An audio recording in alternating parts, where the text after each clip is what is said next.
എല്ലാവർക്കും പുതിയൊരു വീഡിയോയിലേക്ക് സ്വാഗതം. നമ്മൾ ഇന്ന് നോക്കാൻ പോകുന്നത് നിങ്ങൾ ജീനിയസ് ആണോ എന്നാണ്. എന്നാൽ എങ്ങനെ ഒരാൾ ജീനിയസ് ആണെന്ന് വെറുതെ അങ്ങ് പറയാൻ പറ്റും?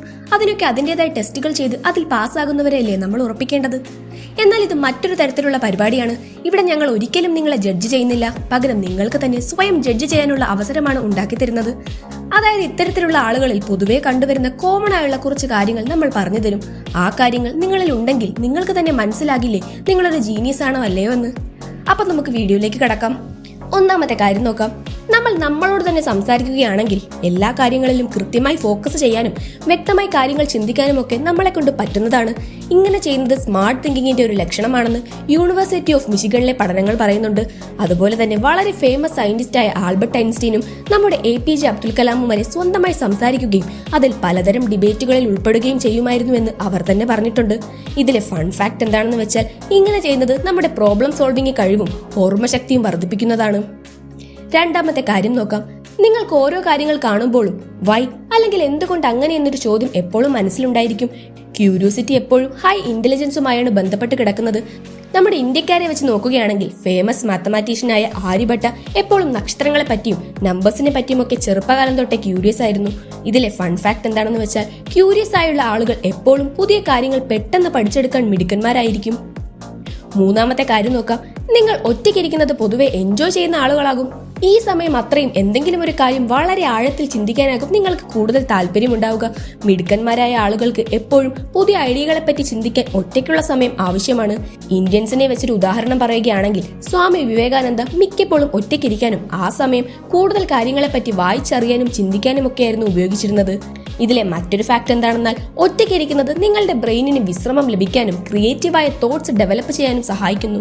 നാലാമത്തെ കാര്യങ്ങൾ നോക്കാം. ചെറിയ കാര്യങ്ങൾ, അതായത് എന്തെങ്കിലും താക്കോലോ ചില വിശേഷ ദിവസങ്ങളോ അങ്ങനെയുള്ള കാര്യങ്ങൾ എളുപ്പം മറന്നു പോകാറുണ്ട്. എന്നാൽ ഇമ്പോർട്ടന്റ് ആയുള്ള ഐഡിയകൾ ഒരിക്കലും മറന്നു പോകില്ല. അതായത് ജീനിയസ് ആയ ആളുകൾ എപ്പോഴും വലിയ കാര്യങ്ങളെ പറ്റിയാവും ചിന്തിക്കുക. അധികം പ്രാധാന്യമില്ലാത്തവയെ കുറിച്ച് അവർ അധികം അങ്ങനെ ബോധറാവാറില്ല. ഇതിന്റെ ഒരു ഇന്ത്യൻ എക്സാമ്പിൾ ആണ് Nobel prize വിന്നറായ doctor Venkitaraman Ramakrishnan. അദ്ദേഹം തന്നെ ഒരു തവണ പറഞ്ഞിട്ടുണ്ട് ലാബിൽ വർക്ക് ചെയ്യുന്ന സമയത്ത് ചെറിയ ചെറിയ കാര്യങ്ങളൊക്കെ ദിവസേന പലപ്പോഴായി മറക്കാറുണ്ടെന്ന്. ഇതിലെ ഫൺ ഫാക്ട് എന്താണെന്ന് വെച്ചാൽ ചെറിയ കാര്യങ്ങൾ മറന്നുപോകുന്നത് ഒരു തരത്തിൽ ബ്രെയിനിലെ സ്പേസ് സേവ് ചെയ്യുന്നത് പോലെയാണ്.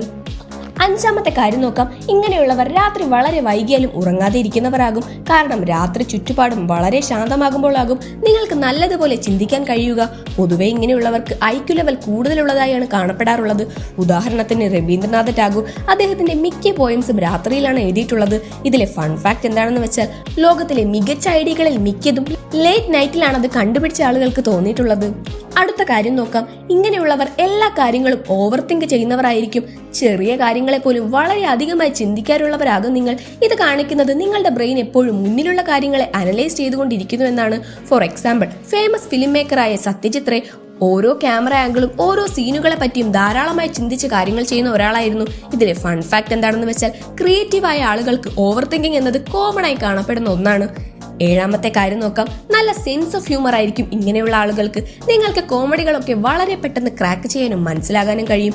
സ്മാർട്ടായ ആളുകൾ പൊതുവെ കോമഡികളിലൂടെ ഐഡിയകൾ എക്സ്പ്രസ് ചെയ്യാറാണുള്ളത്. അത് അവരുടെ ഒരു രീതിയാണ്. ഫോർ എക്സാമ്പിൾ, ഒരു ആക്ടറും എഞ്ചിനീയറുമായ R മാധവൻ, അദ്ദേഹത്തിന്റെ ഹ്യൂമറിന്റെ പേരിൽ വളരെ ഫേമസ് ആണ്. ഇതിലെ ഫൺ ഫാക്ട് എന്താണെന്ന് വെച്ചാൽ കോമഡി റൈറ്റേഴ്സിന് പൊതുവെ IQ ലെവൽ കൂടുതലായിരിക്കും. എട്ടാമത്തെ കാര്യം നോക്കാം. ചെറിയ ഡീറ്റെയിൽസ് പോലും സൂക്ഷ്മമായി നിരീക്ഷിക്കുന്നവരായിരിക്കും നിങ്ങൾ. മറ്റുള്ളവർ ശ്രദ്ധിക്കാതെ പോകുന്ന ഓരോ കാര്യങ്ങളും ഡീറ്റെയിലായി നിരീക്ഷിക്കുന്നവരാകും നിങ്ങൾ. അതുകൊണ്ട് തന്നെ എപ്പോഴും പ്രോബ്ലം സോൾവ് ചെയ്യാനും ക്രിയേറ്റീവായി ഇരിക്കാനും നിങ്ങളെ സഹായിക്കും. ഫോർ എക്സാമ്പിൾ, ലെജൻഡറി സിംഗറായ S ജാനകി മറ്റുള്ളവർ പോലും ശ്രദ്ധിക്കാത്ത ചെറിയ മ്യൂസിക്കൽ നോട്ട്സ് കണ്ടുപിടിക്കാനും അത് കറക്റ്റ് ചെയ്യുന്നതുമായ കാര്യങ്ങളിൽ ഫേമസ് ആയിരുന്നു. ഇതിലെ ഫൺ ഫാക്ട് എന്തെന്ന് വെച്ചാൽ ഡിറ്റക്റ്റീവ്സിനും സയന്റിസ്റ്റിനും ഒക്കെ ഈ ക്വാളിറ്റി കാണപ്പെടുന്നുണ്ട്. അടുത്ത കാര്യം നോക്കാം. നിങ്ങൾ ധാരാളമായി ഡേ ഡ്രീം ചെയ്യാറുണ്ട്. നിങ്ങളുടെ ബ്രെയിൻ ചില നേരങ്ങളിൽ അതിൻ്റെതായ ലോകത്തിലേക്ക് പോവാറുണ്ട്. അതായത് നിങ്ങളുടെ ബ്രെയിൻ ആ ടൈമിൽ കൂടുതലായി ക്രിയേറ്റീവ് തിങ്കിങ് ചെയ്യുന്നു എന്നാണ് മനസ്സിലാക്കേണ്ടത്. ഫോർ എക്സാമ്പിൾ, സ്പേസിൽ പോയ ആദ്യത്തെ ഇന്ത്യനായ രാകേഷ് ശർമ്മ അദ്ദേഹത്തിന്റെ സ്കൂളിൽ പഠിക്കുന്ന സമയങ്ങളിൽ നക്ഷത്രങ്ങളെ പറ്റിയൊക്കെ ഡേ ഡ്രീം ചെയ്യാറുണ്ടായിരുന്നു എന്ന് പറഞ്ഞിട്ടുണ്ട്. ഇതിലെ ഫൺ ഫാക്ട് എന്തെന്ന് വെച്ചാൽ നിങ്ങളുടെ ബ്രെയിനിന്റെ പല ഭാഗങ്ങളാണ് ഡേ ഡ്രീമിംഗ് ചെയ്യുന്ന സമയം പരസ്പരം കണക്ട് ആകുന്നത്. അവസാനത്തെ കാര്യം നോക്കാം. നിങ്ങൾ നിങ്ങളെ തന്നെ സംശയിക്കാറുണ്ട്. നിങ്ങൾ വളരെ നല്ലൊരു മിടുക്കനാണെങ്കിലും അത്ര വലിയ സ്മാർട്ട് ഒന്നുമല്ല നിങ്ങളെന്നൊരു തോന്നൽ നിങ്ങളിൽ ഉണ്ടായിരിക്കും. ജീനിയസുകളും ഇങ്ങനെയാണ്. എപ്പോഴും അവർ അവരെ തന്നെ ക്വസ്റ്റ്യൻ ചെയ്യും. അതിലൂടെ സ്വയം ഇംപ്രൂവ് ആകാനും ശ്രമിച്ചുകൊണ്ടേയിരിക്കും. ഫോർ എക്സാമ്പിൾ AR റഹ്മാൻ ഒരിക്കൽ പറഞ്ഞിട്ടുണ്ട്, ഇത്രയേറെ പാട്ടുകൾ റിലീസ് ചെയ്തിട്ടും പുതിയൊരു പാട്ട് റിലീസ് ചെയ്യുന്നതിന് തൊട്ടു മുൻപ് അദ്ദേഹത്തിന് ചെറിയ ടെൻഷനൊക്കെ അനുഭവപ്പെടാറുണ്ടെന്ന്. ഇതിലെ ഫൺ ഫാക്ട് എന്തെന്ന് വെച്ചാൽ ഇതിനെയാണ് ഇമ്പോസ്റ്റർ സിൻഡ്രോം എന്ന് പറയാറുള്ളത്. മിടുക്കരായ ആളുകളിൽ ഇത് കോമൺ ആയിരിക്കും. അപ്പോൾ ഈ പറഞ്ഞ കാര്യങ്ങളിൽ ഒരെണ്ണമെങ്കിലും നിങ്ങൾ കണ്ടിട്ടുണ്ടോ?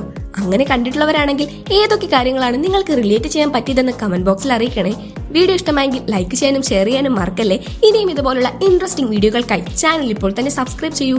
മറ്റൊരു വീഡിയോയുമായി വീണ്ടും കാണാം. Good bye.